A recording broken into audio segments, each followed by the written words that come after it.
Good evening, everyone. So you've made it through day 2 of DrupalCon. I'd like to get just kind of a show of hands on kind of where the room is as far as Drupal developers or site builders.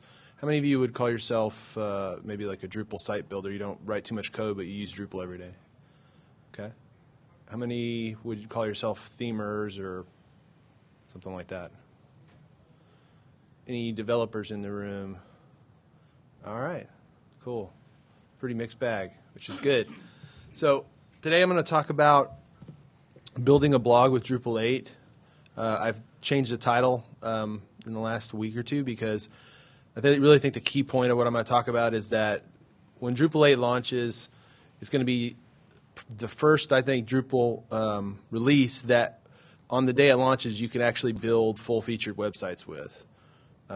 In the past, we've had to wait for contributed modules to be ported to the new version of Drupal, and really Drupal 8 has so much functionality built into it out of the box that you can actually build quite a few sites with Drupal 8 that with Drupal 7 core you just couldn't do.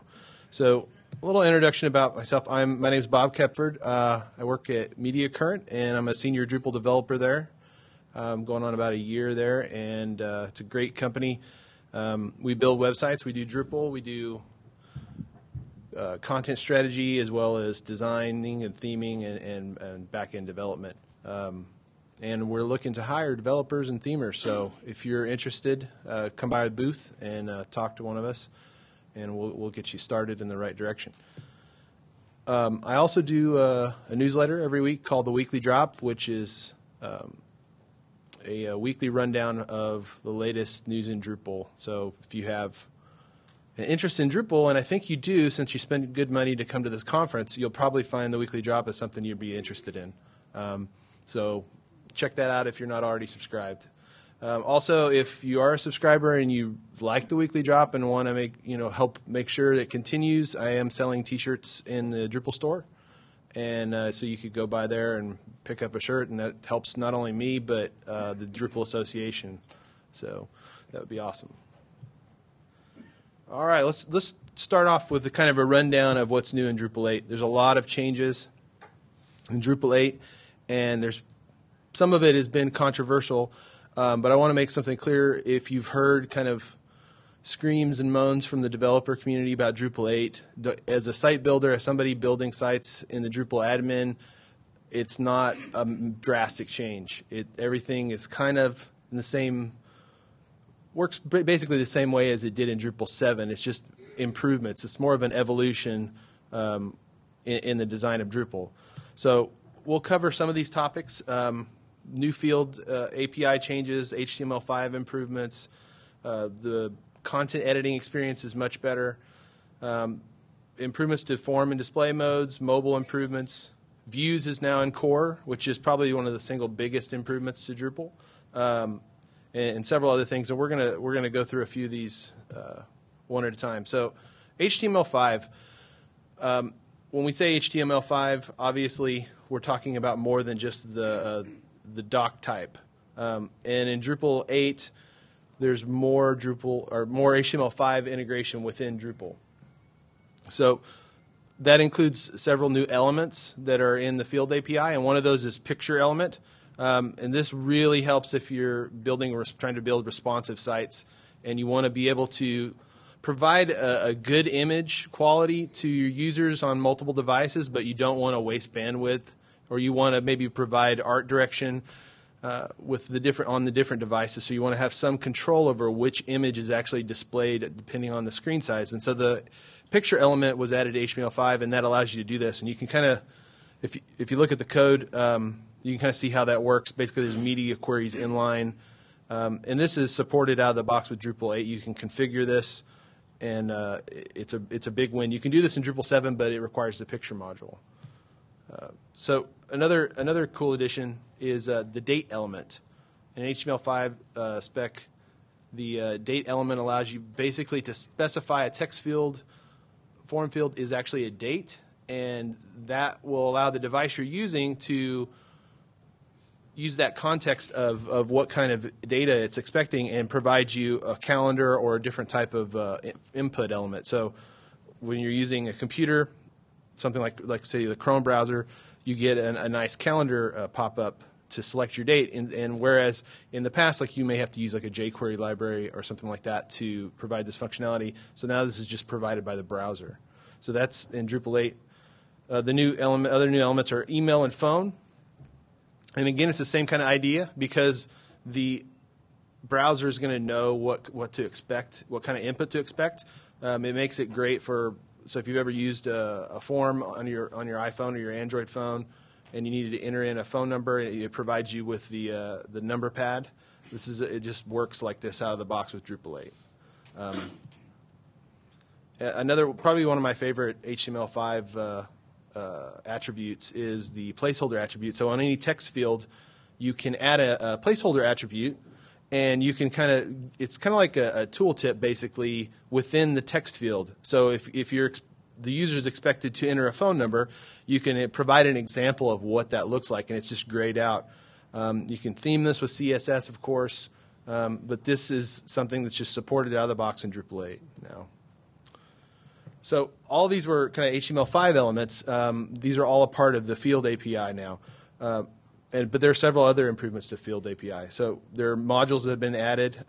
One cool thing is that comments are now fields, so you can control the display and the ordering of comments in the UI now in a much easier way. The entity reference field has been added to Drupal core. And this is a module you use quite a bit if you want to create like a relationship between one content type and another content type so that you can link back and forth. You can link between users. You can link between nodes, any type of entity. And this is an extremely powerful module in Drupal 7 that I use almost on every project, and now it's a part of core. The link field has been added to core, as well as the email field and the telephone field. But those are just things that you're almost going to use on almost every site. So let's move on to content editing. And this has probably been one of the single biggest gripes for folks that are evaluating Drupal, is that editing content has not been the most beautiful process in the past. And we often get compared to WordPress and how much better that UI is and that experience. So a lot of work went into the user experience for editing content on Drupal. And one of the things that people have been screaming for years is basically a WYSIWYG out-of-the-box setup in Drupal core. And for Drupal 8, CK Editor has been added as the WYSIWYG of choice. And it's not just like a kind of a bolt-on thing where, yeah, we have a WYSIWYG editor. It's actually very tightly coupled to Drupal so that whenever you're creating content types, whenever you're editing content anyway, it's really configurable at the same time as it's easy to set up. And I've done a little bit of work with WYSIWYG editors and like TinyMCE and CK Editor, and CK Editor is really it's probably one of the best WYSIWYG editors out there. Their API is pretty easy to work with. It's mobile friendly. It's skinnable. You can customize it. It's not that big of a deal to write a plugin for it. And so I think as you start to work with it, if you need to extend it, you can find that that's easy to do. So I think it's a really solid choice as a WYSIWYG editor. Another cool feature that gets kind of used a lot and big talks about Drupal 8 is inline images. And again, here's another thing that's always requested and can be a pain to set up. And out of the box, Drupal 8 allows you to insert images inline with captions using CK Editor. We also have in-place editing now in Drupal core. So this really looks cool when you're doing demos, and I'll show you what that looks like. But basically, it allows you to quickly edit content without having to make 3 or 4 clicks to get to a node. So, and finally, we'll look at real quick about the improved publishing and user experience for just creating a node. So the WYSIWYG editor. So here's a quick little screencast of the CK Editor in action. So we can insert images, and it's nothing, it just looks like a pretty straightforward WYSIWYG editor, but it's so nice just to not have to set this up on every site anymore. You can configure it, turn different buttons on and off, and that kind of stuff. But it's just nice that we don't have to assume that, or we can know that there's going to be a CK editor installed on a client site. We don't have to make a decision there. We can assume that it's going to be available, and so this makes developing Drupal sites a lot easier, in my opinion. One of the cool things that you'll notice is that we're able to have a published and unpublished. It's not like a checkbox anymore. So if you've ever had a client request that you have some sort of draft state for your content, it doesn't really make sense to a lot of folks that are using Drupal sites to create blog posts and stuff like that you have to check a box to say this is published, or uncheck a box to say like this is unpublished. And so I think as far as user experience, that the improvements on the node form are just huge. So you can basically, it's been converted to a button, which some of us developers might think is a little trivial, but I really think it's a big deal to people that are using Drupal. So in-place editing. As a developer and as somebody that's used Drupal for a long time, it's not something I'm too excited about, but I guarantee you clients will really like this. So if you go to your home page and you found a typo, right, on a blog post, and you want to quickly edit that, you can just basically, on the contextual menu, you can just click edit, quick edit, actually, and then edit the post, and it'll be saved right there without actually going to the node page, which I think is really handy for somebody that's not that familiar with Drupal. It's just really easy to go in there and make a quick change. So let's get a little bit deeper into Drupal. Forms and field display changes. And again, there's not a massive change in Drupal 8, but I think it's a pretty good change. So previously, you would manage your field sorting. You had like a Manage Fields tab, right? Now that's been split out to a Manage Form display and a Manage display. And so you can control the order of an element in your form on one tab, and then the display of that in a separate tab. And your Manage Fields is in its own tab. So basically, it's just a little bit easier to identify where you need to go to update your content types. And we're going to talk a little bit more about this. View display modes basically we're all familiar with that if we've built a Drupal site. So out of the box with Drupal, you're going to have the full display mode, which is like if you click on if you click on a node and you go view that full node, you're going to see the full view mode display.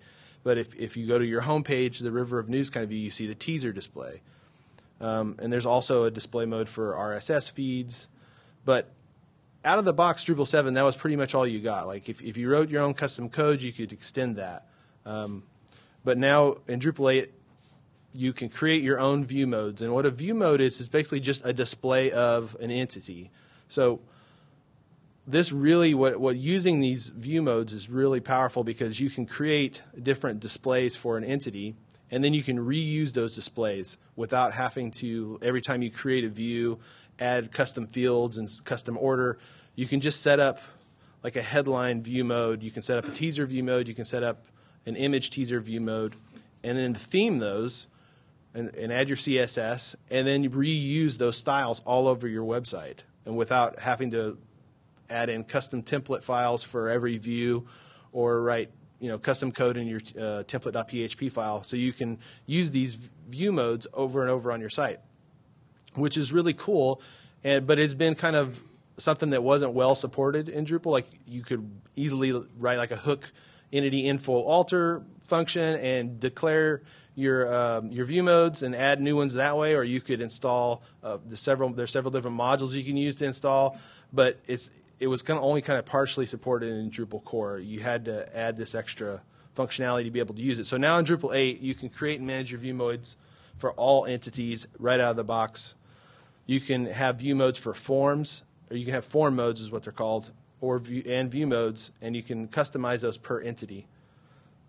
So basically, if you're familiar with the view modes, then you're going to like this, because you don't have to install Entity View Modes module, and you don't have to write custom code just to do this. if you're not familiar with view modes, I suggest like investigating that a little bit more. There's a really good talk from DrupalCon Denver about these and why they're awesome. Or just Google Drupal view modes and look into that, because I think it's probably an area of Drupal that's not really known as much about. I know a lot of developers use it and are aware of it, but I think a lot of people are just not aware of what they can do with that. So do investigate that. So basically, if you go to the view modes page, you can just basically add a new view mode in the interface, and you don't have to write custom code for it. So for each, yeah, I don't know why it's. I don't know if it's going to work. Apologize. The screen resolution is a little bit different or something. Let's try that. Does that work? Yeah, there we go. All right. So basically, like, these are all different entity types. So content, user, taxonomy. So each can have their own different view modes, and you can create this from the interface. Right? So you don't have to bug your developer buddy to do it, or you don't have to install a separate module. All right. So let's talk a little bit about mobile. So everyone in here is probably aware that our sites need to be ready for mobile users, and people are visiting our sites on mobile devices. It's just a fact of life. So Drupal should support that in a much better way than it does currently. And if you build a Drupal 7 site, you can do that, but it takes quite a bit of work. You need to worry about your theme. There are modules you have to install to handle images. When you're dealing with tables, that's a whole other problem to deal with. So Drupal 8, a lot of work has went into the mobile front of Drupal 8. So all the themes in Drupal core are responsive, and that sounds like really good on a slide, but we do need to realize that's just Bartik and 7. So that's 2 themes. But it is important. I mean, it is, the admin theme is responsive, and the theme that it ships with out of the box is responsive. So that's good. The mobile toolbar is also something that's been backported. You can use that in Drupal 7 now. But basically, when you're on a mobile device, you get this icon type display you see here. And when you're on a bigger screen, you get the icons plus text. So it works really well. You can actually install Drupal on a mobile device. So you can be using Drupal. You can basically open up your phone to the Drupal.org or whatever /install and actually run the installer from a phone, which is pretty crazy. But that's how deeply mobile is supported. It's not just for content editing or viewing a site. And one of my favorite decisions was to kill the overlay module. I think we all probably don't like it. Overlay module was basically if you clicked anything, it's like at /admin, or you edited content, instead of actually going to that page, an overlay would pop up in the window and then load that page within the page you're already in. And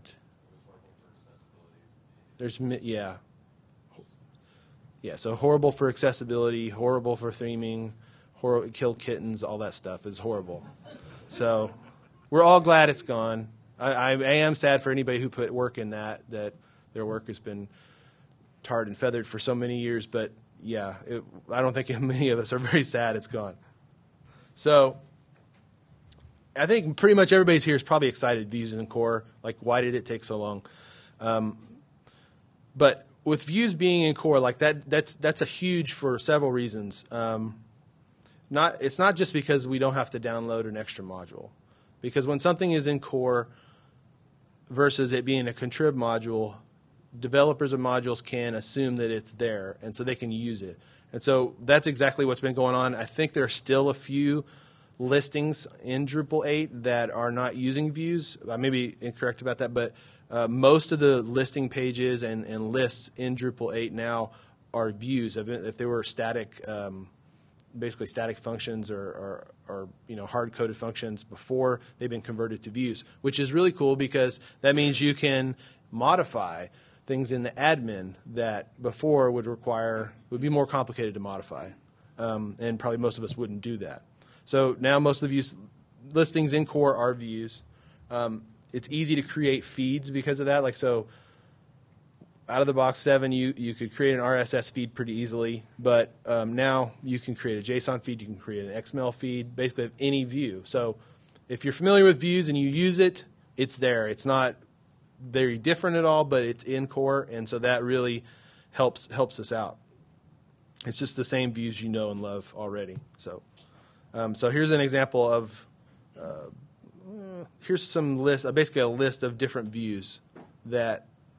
So you look down this list. So content. So your content admin's a view, your file display is a view, the front page is a view, listing of users is a view, recent comments. So a lot of blocks that were hard coded before are now views. So you can configure those to make them actually useful.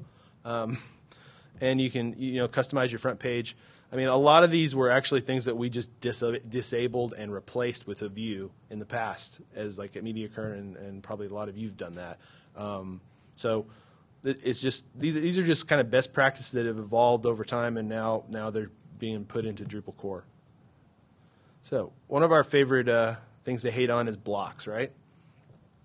So you might be using panels or context, but there have been major improvements to the blocks API. So a lot of blocks in Drupal 7 are hard-coded, which basically means you probably aren't using them because they're hard-coded and they're hard to change. So you would just replace them with a view. But now many of the blocks are views, and not only are they views, they're configurable because now they're full entities, which means that we can add custom fields to blocks. And so it's basically like a block is the same as a node now, basically. So you can add fields to it. There are view modes for it. So they're a lot more valuable now. So they're not the same as nodes, but imagine all the flexibility and what we do with content types. That is pretty much the way a block is now. Another feature that just didn't work in Drupal 7 is if you put a block in one region, you couldn't place it in another region. It couldn't be rendered twice. There's a special, I can't remember the name of the module, but there's a module that does that. But now that's not a problem. Drupal 8 supports that out of the box. And I mentioned custom block types, which, unless you've actually had a need for it, kind of sounds crazy, probably. But we'll look at just the custom block library. So it's real easy. It's the same as basically creating a content type. So out of the box, there's one block type. But for example, say you're running a blog and you have sponsors, and you want to create a custom blog type that has a field for the sponsor ID, or maybe a field for some JavaScript or something like that, something horrible like that. You could do that really easy without writing any custom code.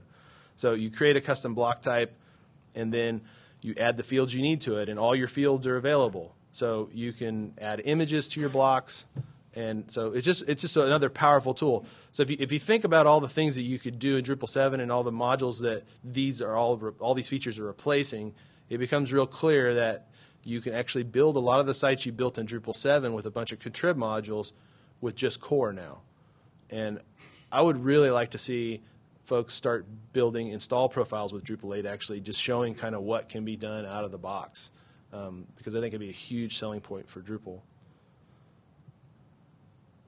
So we've talked a lot about building sites and cool functionality, mobile and things like that. One of the things that's been kind of neglected is basically helping users that are new to Drupal, or helping people that are content editors of Drupal sites, helping them figure out what to do.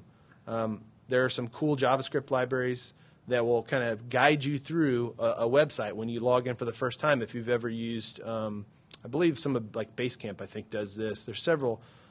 I think GitHub does it as well. But the first time you log into the site, you get kind of a guided tour. And so there's a module of Drupal called Tour, and now that's in core. So you can create custom tours through your site for your client or for your users that basically walk them through the process of doing something on the site. And I'll show you a quick demo of this. The Views module has this set up already, so you can kind of see how to work with the Views interface. So basically you click a button that says Tour, and then it basically gives you text, and when you click Next, it gives you instructions, and it points to different parts of the page.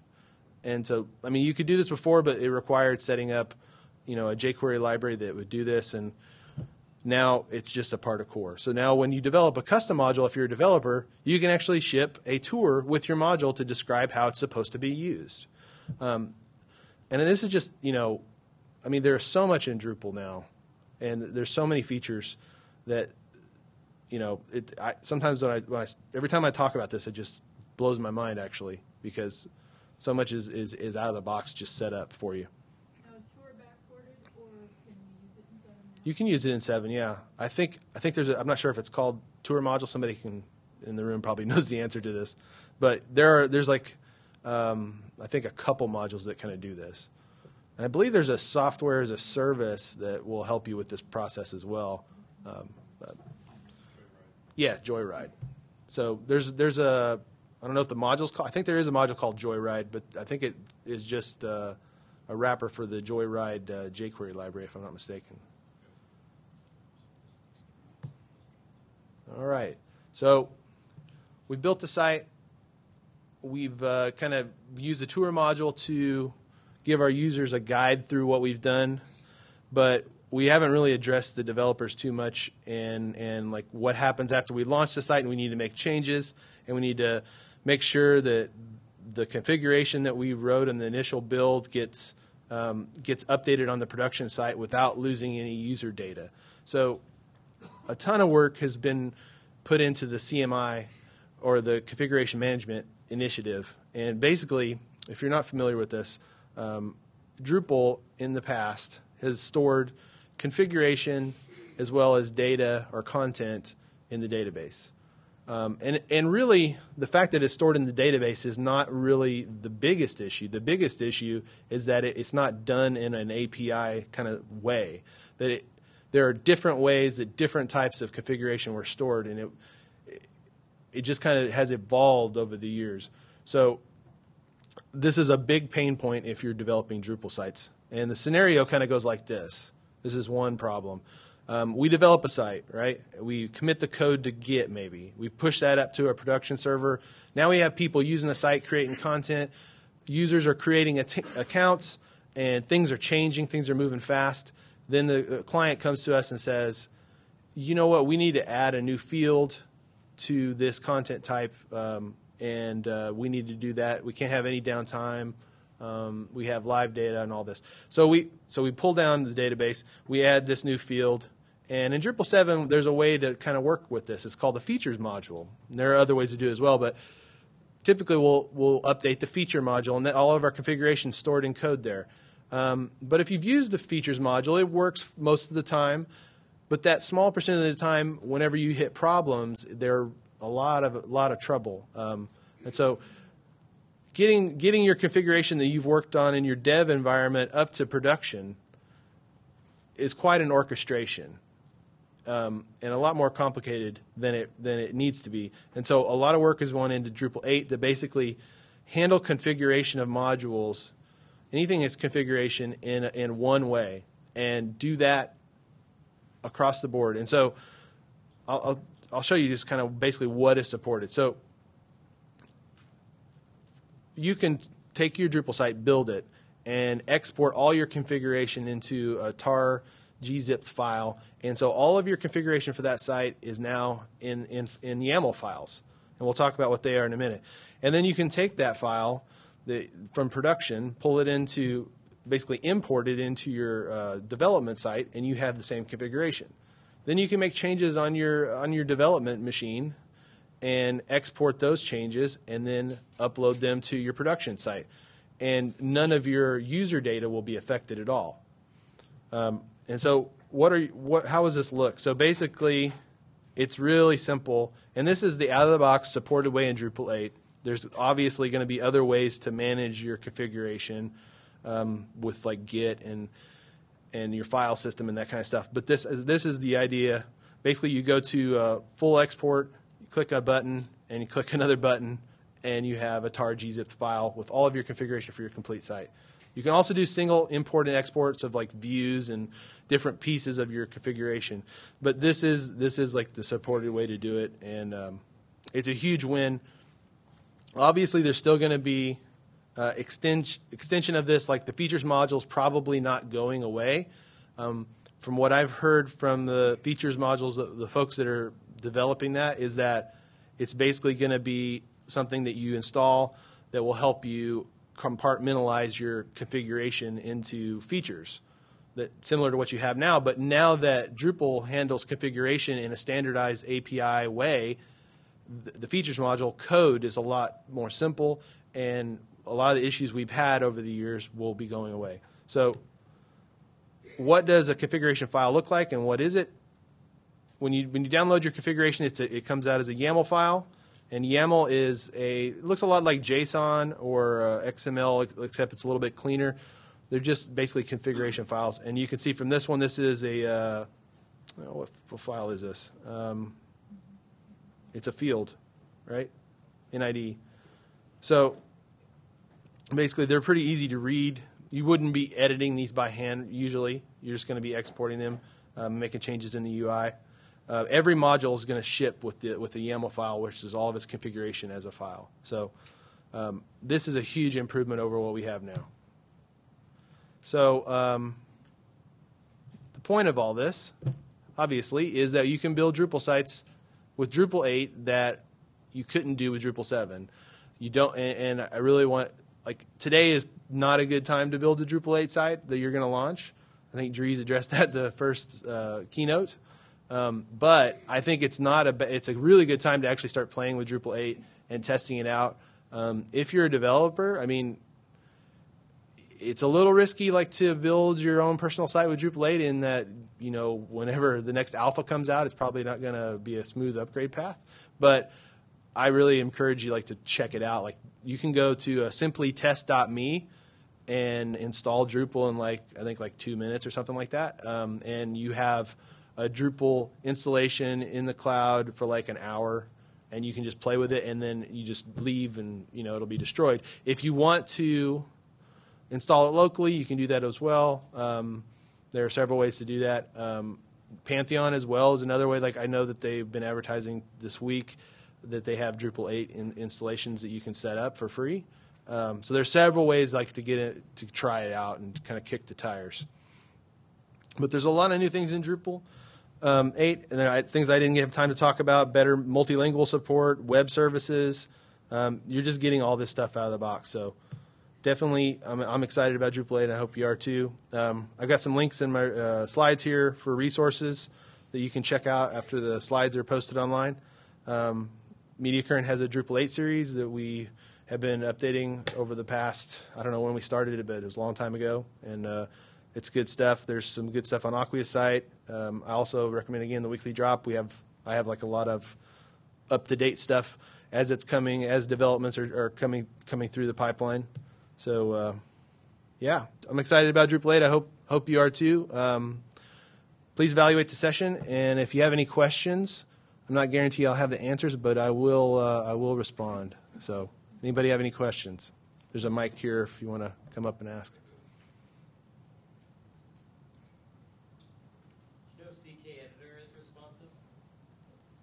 Yes, it is. And I would say this to about what that question is: CK Editor responsive? Is that if you're using CK Editor now, I would really recommend checking out like 4.3 or it is a 4.3 or 4.4, whatever the latest release is of it, because they've made huge improvements, and the older versions were not responsive at all, and now it is. It works really good on mobile devices, as good as a WYSIWYG can. I mean, we all hate WYSIWYGs, but you know, I hate that one the least. So, first, I just want to say thanks for the weekly drop. That it's been an awesome resource. So I really look forward to getting that every week. So yes.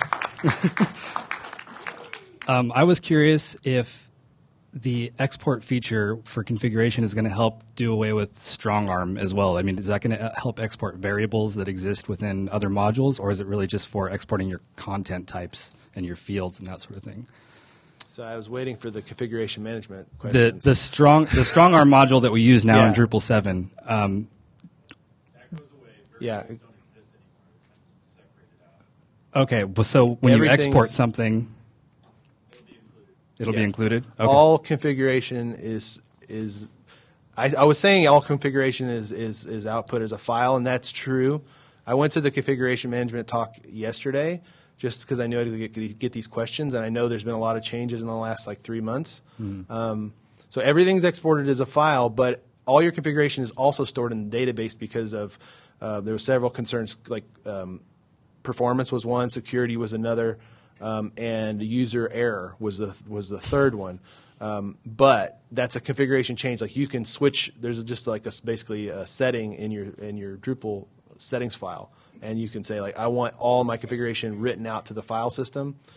But out of the box, it's all going to be in the database, and it's always in the database until you hit that export button, and then it exports all of the configuration files. So for every module, all of the configuration is stored in a YAML file. Cool. So Thank you. For the WYSIWYG editor, is there feature parity between the input formats and the buttons you see on the toolbar now? Yeah, like this is what I was trying to say with like the tight integration. So when you install the standard, I think that's what it's called still, the standard install profile when you're doing the Drupal 8 installer, it's very tightly set up. So if you set up, out of the box, like it has the bold and italic and link, those are all set up in the text formats.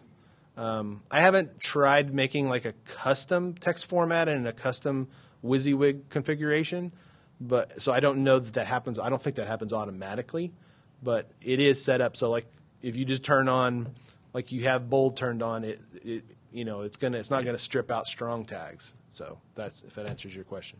Yeah. Is it use the WYSIWYG module or the CK editor module? It's a CK editor module. If you can, like, it's definitely not the WYSIWYG API module.